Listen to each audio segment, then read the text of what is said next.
मेरा नबी मेरा नबी मेरा नबी मेरा नबी मेरा नबी मेरा नबी है वो मेरा नबी मेरा नबी मेरा नबी है हाँ मेरा नबी है वो मेरा नबी वो जिसके लिए महफिलों में सजी है फिरदौस वाली जिसके वसीले से बनी है वो जिसके लिए महफिल कोने सजी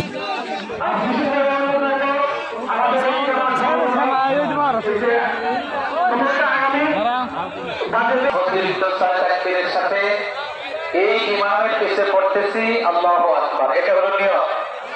এই কথাটুকু মনে মনে থাকলেই হবে, নিয়ত মুখে বলা জরুরি নয়। বুঝতে পারছেন? নিয়ত মুখে বলা জরুরি না, মনে মনে থাকলেই হবে। দ্বিতীয় নম্বর হলো আমাদের মধ্যে হয়ে গেল।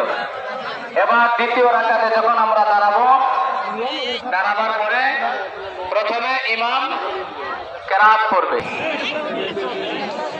কাতার সোজা করে দাঁড়াই, সামনের কাতার যেন ফাঁকা না থাকে। কাতার সোজা হয়ে দাঁড়াই, সামনে কাতার যেন কোনোভাবেই ফাঁকা না থাকে। সকলেই দাঁড়াই, নিয়ত করি। ও হ্যাঁ, নামাজের পরেই খুতবা হবে।